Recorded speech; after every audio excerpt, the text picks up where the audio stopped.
Hey there, welcome to Jeremy Davis Books. Today I am doing my thoughts on Colson Whitehead's The Colossus of New York in under 5 minutes.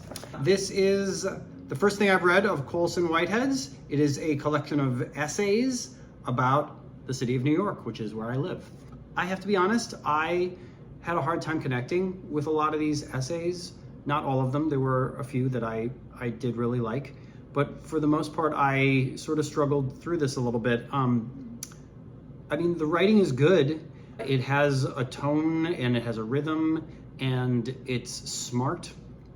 But I think that on the whole, its tone and rhythm are not exactly my tone and rhythm, and I was just having a hard time sliding into it. So what that meant was that instead of experiencing the journeys of these essays, I was sort of just struggling to create the images and to feel the flow of what they were driving at. They clip along. I mean, if you were able to catch on to the rhythm of them, I think that you really would clip through this at a pretty fast pace. The other thing I have to say about it is that reading through a lot of these essays, I am familiar with a lot of the words. There's one called Broadway. I know Broadway very well. Rain in New York. I know that feeling. The subway, Times Square, Central Park. A lot of the titles and things that these essays are talking about, I'm very familiar with. The thing is that I don't really recognize the things that I know in these essays.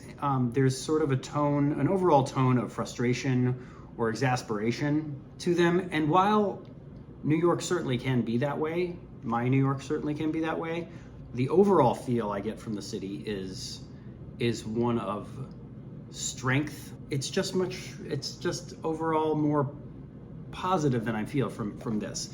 But that being said, I think that's actually sort of interesting because one of the essays that I really do connect to is the very first one, where he talks about how New York is different for everybody, how everybody has their own New York, their own way of looking at it, their own feel for it. New York is a different city for every person. And I certainly felt that reading this. I felt that my New York was a different New York, and it actually sort of inspired me to write some of my own thoughts about the city.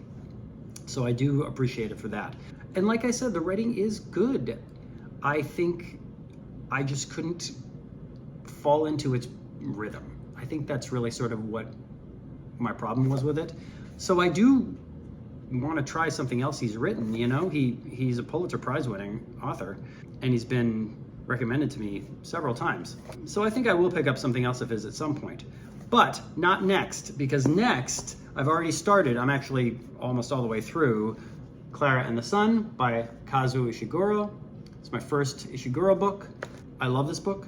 I can't wait to make a video about it, and it should be pretty soon because, like I said, I'm almost done. Anyway, thank you so much, and I will talk to you next time.